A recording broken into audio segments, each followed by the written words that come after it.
Assalamualaikum warahmatullahi wabarakatuh. Jumpa lagi dalam siaran mengasah spiritual, cerita hati mengasah spiritual. Konten kali ini saya beri judul Menyelami Surat Ad-Duha. Ini saya tulis dalam buku saya ini, Tuhan yang saya kenal. Mungkin saya bacakan aja pembukaannya. Beberapa hari ini saya digelisahkan oleh sebuah ayat yang mengatakan bahwa ciri-ciri orang beriman itu adalah hatinya bergetar dan menangis ketika dibacakan ayat-ayat suci Al-Quran. Dan saya bertanya-tanya, kenapa saya tidak bisa menangis ya ketika membaca ayat-ayat suci Al-Quran? Apakah saya tidak beriman? Apakah saya dipenuhi oleh dosa-dosa? Kemudian suatu saat saya menghadapi ujian yang sangat berat. Nah, itu mungkin ceritanya akan saya kisahkan di lain kesempatan. Nah, saya mendapati atau membaca surat Ad-Duha. Sejak itu saya menangis sejadi-jadinya. Dan jangankan membaca, mendengar kata Ad-Duha, mata saya sudah berinak-rinak. Jadi mungkin saya bacakan aja terjemahannya.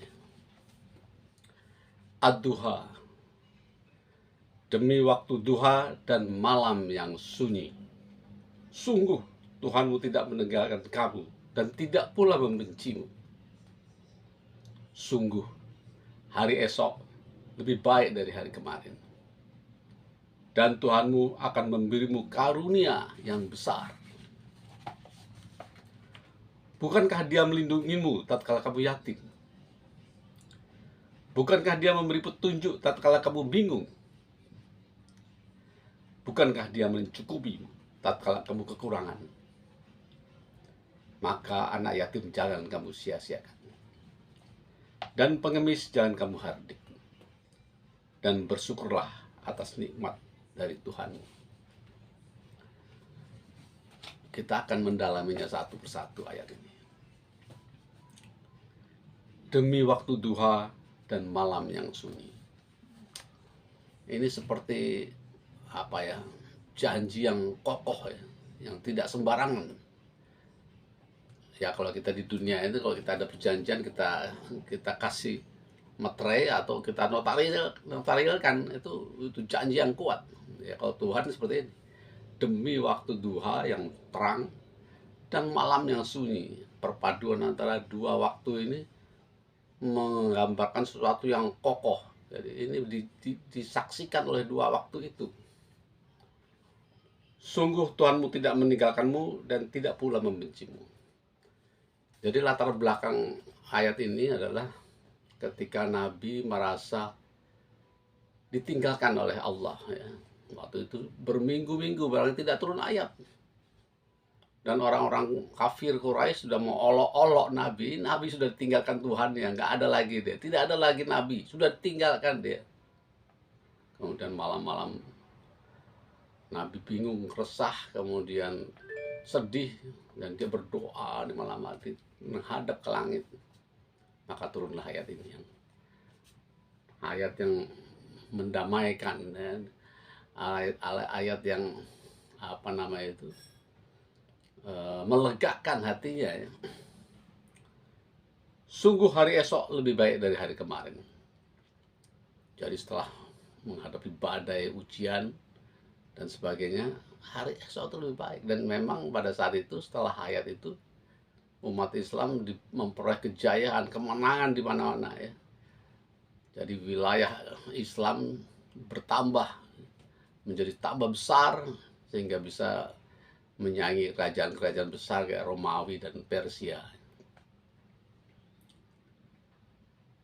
Dan Tuhanmu akan memberi karunia yang besar. Ya, karunia yang besar itu tadi, kejayaan, kemenangan, dan lain sebagainya. Bukankah Dia melindungimu saat kamu yatim? Jadi Tuhan mengingatkan kepada Nabi, dulu kamu tuh yatim, nggak punya ayah, nggak punya ibu. Tapi Allah melindungimu dengan menghadirkan kakekmu, menghadirkan pamanmu yang menyayanginya. Itu karena intervensi atau ini dari Allah Subhanahu wa taala. Bukankah dia memberi petunjuk tatkala kamu bingung? Jadi nabi itu melihat masyarakat jahiliyah itu merasa kebingungan ya, apa sebetulnya hidup ini apa? Allah memberi petunjuk dengan ayat-ayat ya. Bukankah dia mencukupi tatkala kamu kekurangan? Ya nabi itu ketika masih bujangan dia kekurangan, dia harus berdagang, dia harus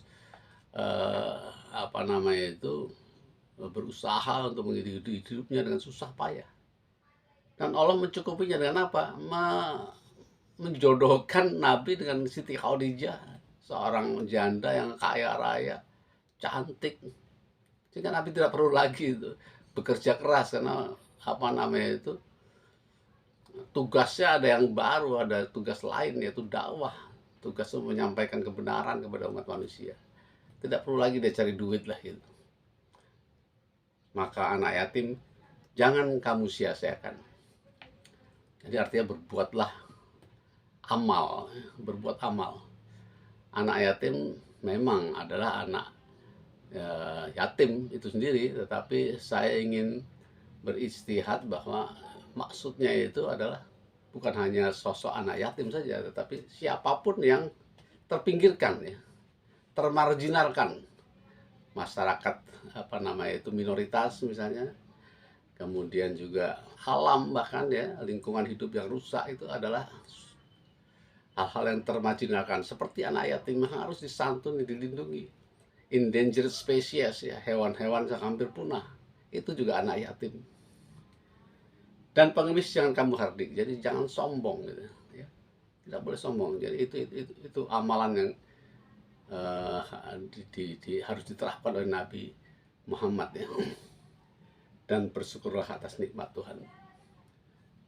Jadi kita harus selalu bersyukur atas nikmat yang diberikan pada Allah Subhanahu wa taala. Jadi mungkin teman-teman apabila sedang menghadapi ujian yang berat, cobalah baca ini.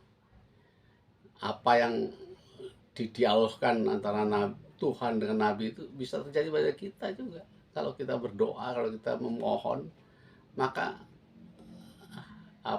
tentu saja dengan cara-cara yang lain ya. Tapi kedekatan kita pada Allah Subhanahu wa taala itu akan terasa. Ya, kadang-kadang kita diberi ujian yang berat supaya kita mengingat Allah. Dan dengan itu Allah menyayangi kita seperti juga menyayangi Nabi Muhammad SAW. Demikian kultum kali ini. Sampai jumpa lagi pada acara Ceria Hati berikutnya. Wassalamualaikum warahmatullahi wabarakatuh.